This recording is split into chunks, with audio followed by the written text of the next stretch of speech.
a close shave. So Duck came to Edward's station. "It's not fair," he complained. "Diesel has made the Fat Controller and all the engines think I'm horrid." Edward smiled. "I know you aren't," he said, "and so does the Fat Controller. You wait and see." Duck felt happier with Edward. He helped him with his trucks and coaches, and sometimes helped foreign engines by pushing their trains up the hill.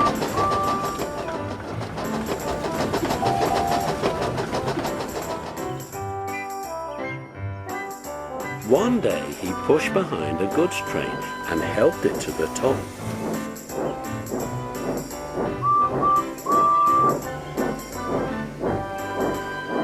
"Peep, peep, goodbye," he called, and rolled gently over the crossing to the upper line. Duck loved coasting down the hill, running easily with the wind whistling past. "Peep! That sounds like a guard's whistle," he thought. There were 20 heavily loaded trucks. "Hurrah! Hurrah! Hurrah!" they laughed. "We've broken away! We've broken away!" "Chase him! Bump him! Throw him off the rails!" they yelled and hurtled after Duck. "As fast as we can," said the driver grimly. "Then they'll catch us gradually." They raced through Edward's station, but the trucks caught them with a shuddering jar. "Oh, glory! Look at that!" A passenger train was just pulling out on their line from the station ahead. "It's up to you now, Duck," he said. Duck put every ounce of weight and steam against the trucks. The last coach cleared the platform. He felt a sudden swerve and slid, shuddering along the siding. A barber was shaving a customer.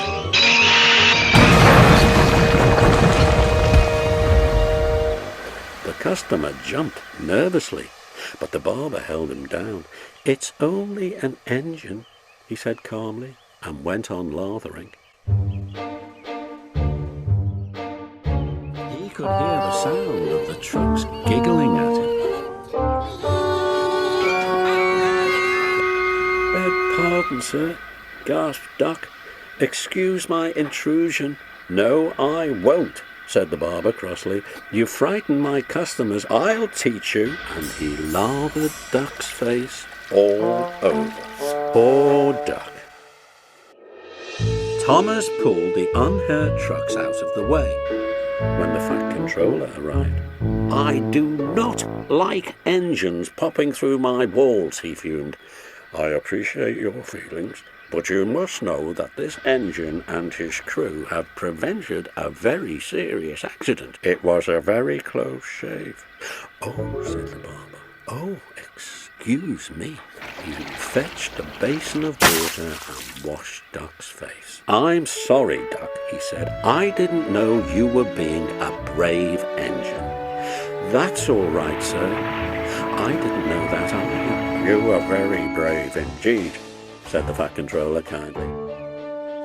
Thomas huffed and he puffed. His wheels spun and spun. And puffing hard, managed to haul Duck back to the yard. "When you are mended, you are coming home." "Oh, sir, do you mean the yard?" "Of course." "But, sir, they don't like me. They like Diesel." "Not now." The Fat Controller smiled. "I never believed Diesel. I sent him packing. The engines are sorry and want you back." So, when a few days later he came home shining with new paint, there was a really rousing welcome for Duck, the Great Western Engine.